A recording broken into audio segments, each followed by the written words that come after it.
avuto una pasta reggiana più buona, difficile trovarla, quindi penso davvero che oggi celebriamo qualcosa che abbia ben pochi uguali dal punto di vista della qualità, del gusto, della tradizione, della ricetta. Poi certo c'è una disputa su dove sia nato prima o dove sia nato dopo. Adesso pochi giorni fa ho avuto l'orgoglio e l'onore insieme di presentare una cosa inimmaginabile fino a pochi anni fa. Lo scorso anno, non so se tutti lo sapete, molti di voi lo ricorderanno, l'Emilia Romagna tutta insieme è stata insignita del Best Destination in Europe per il 2018 dalla Lonely Planet. La Lonely Planet nel mondo è quella che vende più della metà di tutte le guide turistiche che esistono. E il 5 dicembre in tutto il mondo per la prima volta uscirà la guida dedicata alla sola Emilia Romagna. Uscirà in italiano nei prossimi mesi in lingue straniere, sarà scaricabile in digitale. È un riconoscimento straordinario perché noi siamo una regione che non ha nei suoi confini città che da sole parlano al mondo, non c'è Venezia, Firenze, Roma o metropoli come Milano, Torino e Napoli. Abbiamo un Appennino molto bello ma non sono le Dolomiti, abbiamo un mare molto pulito ma non è il mare dei Caraibi o di Sardegna, e non abbiamo i grandi laghi. E uno dice: ma perché scelgono noi lo scorso anno, consigliando alle loro centinaia di milioni di lettori che si vengono in Europa, la prima destinazione l'Emilia Romagna tutta insieme? E perché esce una guida dedicata alla sola Emilia Romagna? E il motivo, che noi sappiamo bene, loro l'hanno descritto lo scorso anno, è questo. Noi che siamo, forse su questo non ci avete mai riflettuto neanche voi, ma noi siamo l'unica regione al mondo che porta il nome di una strada.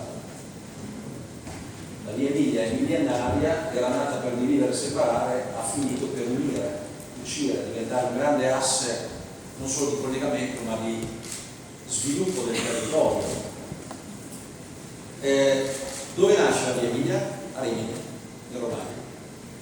E l'altro giorno Paolo Cevoli diceva una cosa che ho molto apprezzato, cioè che la cosa più bella è il trattino, perché tiene insieme due territori che hanno eccellenze straordinarie che messe insieme ne fanno della nostra la regione che nel mondo ha pochissimi eguali per concentrazione di eccellenze che insieme in poche centinaia di chilometri nel mondo non ci sono. Per questo Lonely Planet sceglie noi. Facciamo qualche esempio: dove sono le 2 e 4 ruote più belle costruite al mondo?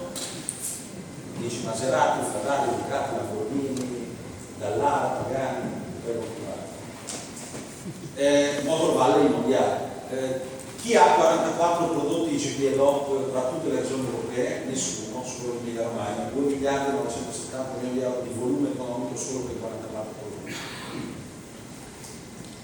Chi è che ha una delle migliori cucine del mondo?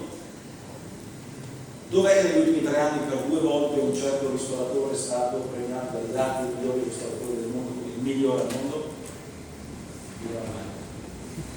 Ma al di là del ristoratore, quanti ce ne sono di ristoratori, anche qui oggi eccellenti, no? Magari non prendete la copertina dei giornali tutti quanti, ma certamente fate cose inimitabili nella Romagna. Insomma, noi siamo una terra a 11 siti UNESCO, 11. Speriamo di diventare 12 con la candidatura di Bologna con i suoi portici più lunghi al mondo. La partenza del Giro d'Italia, ricorderete, no? Ci abbiamo investito tanto lo scorso primavera, con la diretta in 198 paesi del mondo, centinaia di milioni di persone che hanno visto la Bologna al centro storico San Luca, del porto più lungo al mondo, con una bella cartolina del biglietto visita. D'altra parte, nel mondo qual è il tipo di turismo che cresce di più? È quello culturale, è definito un turismo consapevole, cioè quando vai a vedere qualcosa che abbia a che fare con un monumento, una piazza, un centro storico, una chiesa, un duomo, un castello, una rocca, un luogo, ci vai sapendo già prima di partire da casa perché vai lì e perché hai scelto lì. E mediamente le persone vogliono vedere una cosa che magari nella vita vedono una volta e la vedono solo lì. Quel turismo lì è definito consapevole. Ma prima e dopo aver visto quel luogo, quel monumento, quella piazza, quel castello, quella via, bla bla bla, cosa fai? Cerchi di mangiare un cibo o un vino che magari nel mondo trovi solo lì. E noi qui facciamo la differenza, nell'uno e nell'altro. Pensate che noi della Food Valley ne abbiamo fatto, come della Motor Valley, 2 brand turistici dopo l'Expo di Milano. Cioè sono 4 anni che nel mondo si possono acquistare pacchetti turistici per andare a vedere. Facciamo 2 esempi di colore. Lamborghini e Ducati non hanno solo i musei che fanno decine di migliaia di turisti all'anno, aprono le porte delle aziende e quindi la gente va a vedere quelli che assemblano le auto, che progettano. Nel mondo si parla di 1.200.000 appassionati di motori. Apriamo i caseifici, gli acetifici, i prosciuttifici, i luoghi dove si produce vino, cibo, che per un appassionato è un tipo di turismo definito esperienziale, lo vedi solo lì. Bologna non è mai stata una città turistica, oggi è una città pienamente turistica, con le opportunità e le contraddizioni delle città turistiche. Tra poche settimane inaugura il People Mover, saremo l'unica città italiana che avrà collegato la stazione dei treni alta e media velocità, Segnale, è la più trafficata d'Italia. Non è Roma, Firenze o Milano, perché? Perché noi siamo l'unica regione posta in orizzontale dello Stato italiano e di qua passa ogni giorno la gran parte di merci e persone.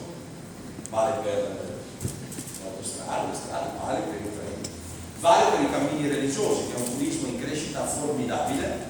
Pensate che se voi andate a cliccare Cammini Emilia Romagna troverete il più bel sito italiano, ne abbiamo 18 su poco più che 50, perché essendo posto così passavano tutti di qua.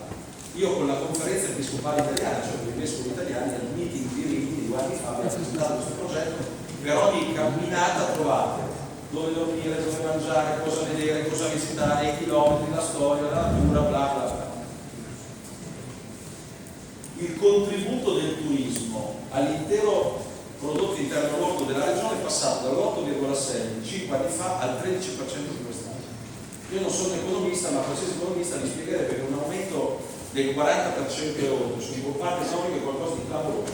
E infatti noi siamo passati da 45 a 60 milioni di presenze turistiche, notti dormite, negli ultimi 5 anni.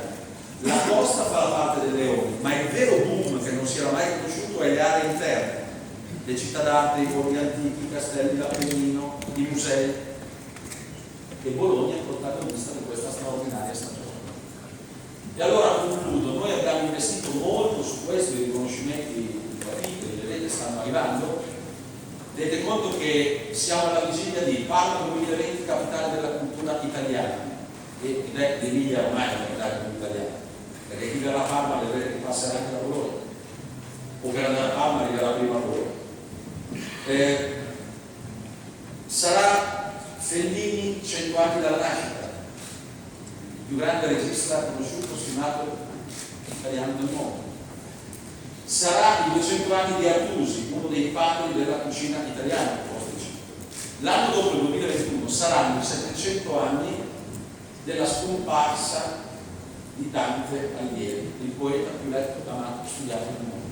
Nell'asse da dove è nato, Firenze, dove c'è la tomba Ravenna, passando per di qua, ci saranno i cammini danteschi. Insomma, noi abbiamo 2 anni dove tra cultura, arte, cibo avremo milioni di ulteriori turisti che arriveranno da tutto il mondo da queste parti.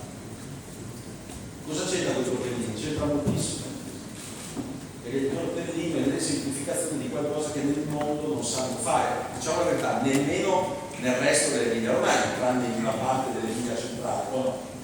E d'altra parte Modena e Bologna da alcuni anni si sono messi insieme sulla destinazione città metropolitana di Modena, l'aeroporto di Bologna e l'aeroporto di Modena, poco da fare.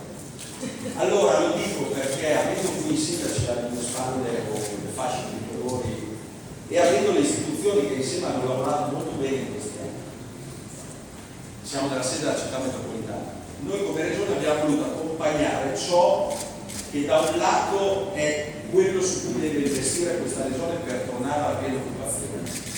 Noi eravamo al 9%, 5 anni fa di occupazione, siamo su quel 5%, non ci basta, è ancora non l'ottimale, ma insomma si sta meglio adesso che qualche anno fa. Voi siete protagonisti, consapevolmente o inconsapevolmente, di qualcosa che ha a che fare con l'eccellenza che questo territorio esprime, che quindi attrae, l'opportunità di creare lavoro, perché ognuno di voi ha dei dipendenti, ha creato lavoro, addirittura qualcuno che non conosco, da cui si è espanso. Devo dire grazie